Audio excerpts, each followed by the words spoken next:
नमस्कार सभी को। पिछली क्लास में हमने विसर्ग संधि का अध्ययन किया था। विसर्ग संधि में हमने उत्व संधि, सत्व संधि, ऋत्व संधि इत्यादि संधियों का हम अध्ययन कर चुके थे। आज हमारी है लोप संधि।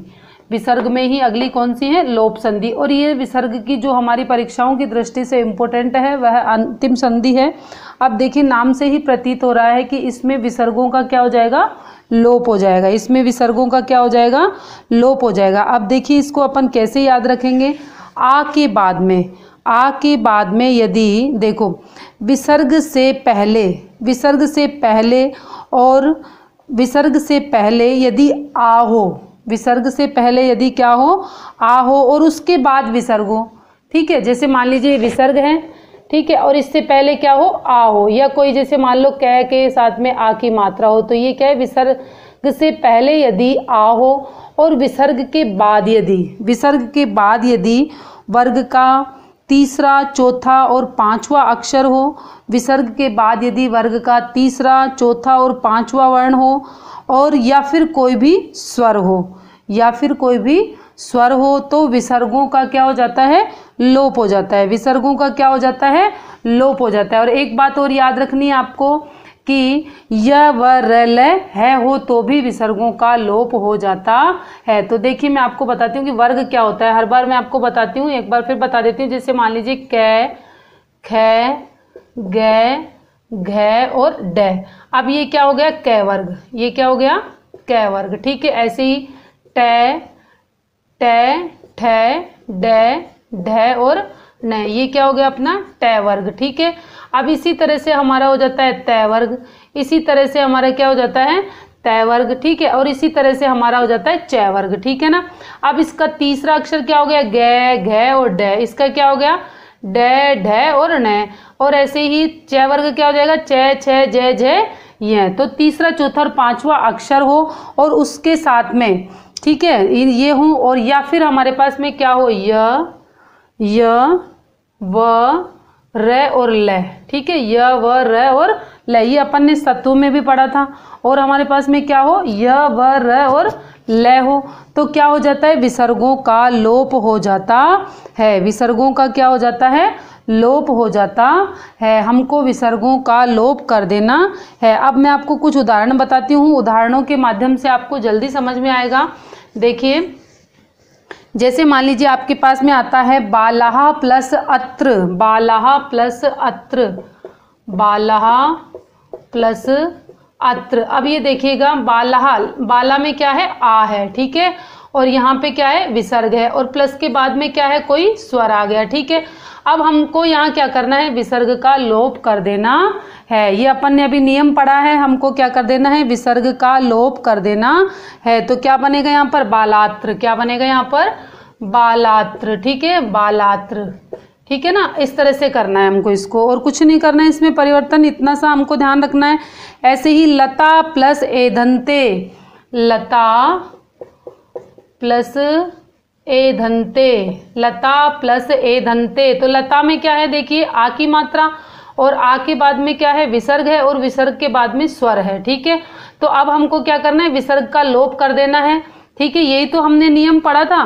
क्योंकि इसका नियम क्या होता है? विसर्गों से पहले यदि आ हो और विसर्ग के बाद यदि कोई भी स्वर हो, या फिर वर्ण का तीसरा, चौथा और पांचवा अक्षर हो, या फिर य, व, र, ल हो, तो विसर्गों का लोप हो जाता है। तो अपन को कुछ नहीं करना, केवल जरा सा परिवर्तन करना है। इसमें क्या लिख देंगे अपन?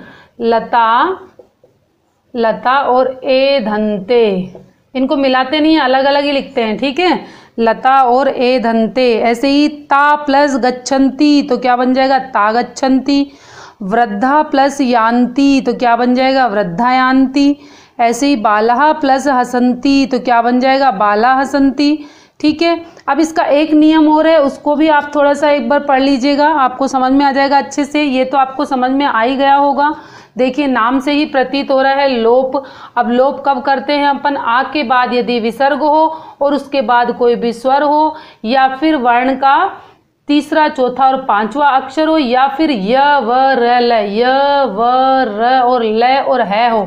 ठीक है, तो क्या हो जाता है? विसर्गों का लोप हो जाता है, विसर्गों का क्या हो जाता है, लोप हो जाता है। एक और इसमें इसका नियम है छोटा सा, उसको और ध्यान रख लीजिएगा आप। जैसे मान लीजिए आपके पास में विसर्ग से पहले, ठीक है, विसर्ग से पहले यदि ऐकार हो और उसके बाद भी यदि ऐकार से भिन्न कोई स्वर आता हो, है ना, विसर्ग से पहले आ हो चाहे ए हो, अब ये याद रख लो, एक साथ इस लाइन को बना लेना। विसर्ग से पहले यदि आ है या ए है तो विसर्ग का हम लोप कर देते हैं। तो जैसे आप मान लीजिए क्या बन गया, ये अतः प्लस ए ओ, ठीक है, अतः से अब विसर्ग से पहले क्या है यहाँ पर ए, ठीक है, और इसके बाद क्या है, स्वर है। अब यहाँ आ होता तो भी हमको विसर्ग का लोप करना था, तो अब क्या बन जाएगा यहाँ पर, अतः हो। इनको लिखना अलग अलग है, ये ध्यान रखना है आपको, इनको मिला करके नहीं लिखते, इनको अलग अलग ही लिखते हैं, ठीक है। ऐसे ही शिव है प्लस इति, शिव है प्लस इति, शिव है प्लस इति, ठीक है, तो क्या बन जाएगा यहाँ पर, विसर्ग का क्या हो जाएगा, लोप हो जाएगा, क्योंकि शिव है तो कोई भी व्यंजन कभी भी बिना स्वर के नहीं होता, कोई भी व्यंजन कभी भी बिना स्वर के नहीं होता। अब अपन ने मान लीजिए वै को बोला, वै, तो आवाज किसकी आई, ए की आई, है ना, तो ये आधा हो गया। तो क्या हो गया यहाँ पर, जब हमको पता है कि विसर्ग से पूर्व यदि ए है और इसके बाद कोई स्वर है तो हमको क्या करना है, विसर्ग का लोप कर देना है। तो क्या बन जाएगा यहाँ पर, शिव इति, क्या बनेगा यहाँ पे, शिव इति। ऐसे ही कृष्ण है प्लस एति, कृष्ण है प्लस एति ही, तो कृष्ण में वही ए है और प्लस के बाद में क्या है हमारे पास में, कोई स्वर है, तो क्या बन जाएगा यहाँ पर, कृष्णेति, ठीक है। कुछ नहीं करना हमको, ना इनको मिला करके लिखना है, हमको केवल इसकी विसर्ग हटानी है, जैसा कि नाम से ही प्रतीत होता है। अब आप इसकी एक लाइन बना लीजिएगा, बहुत इजी है। ए या आ के बाद यदि विसर्ग हो, उसके बाद कोई भी स्वर हो, है ना, या फिर वर्ग का तीसरा, चौथा और पांचवा अक्षर हो। वर्ग मैंने आपको बता ही दिया क्या होता है, जैसे कै की पूरी लाइन तो क्या बन गया, कै वर्ग, और चे की पूरी लाइन तो क्या बन गया, चे वर्ग, टे की पूरी लाइन तो क्या बन गया, टे वर्ग, ठीक है। तो कोई भी वर्ग का तीसरा, चौथा, पांचवा अक्षर हो या फिर य व र ल हो तो क्या हो जाता है, विसर्गों का लोप हो जाता है। विसर्ग संधि में हमको विसर्ग का क्या कर देना है, लोप कर देना है, ठीक है। इतना सा है यही, बस इसको और अपने को याद रखने की आवश्यकता नहीं है, ठीक है। इससे रिलेटेड यदि आपको और कोई मेरे से जानकारी लेनी है तो आप कमेंट के माध्यम से पूछ सकते हैं। अपने कोर्स में इतना ही है, इसमें यदि आपको कुछ नहीं समझ में आया तो भी आप कमेंट के माध्यम से पूछ लीजिएगा। थैंक यू सो मच सभी को।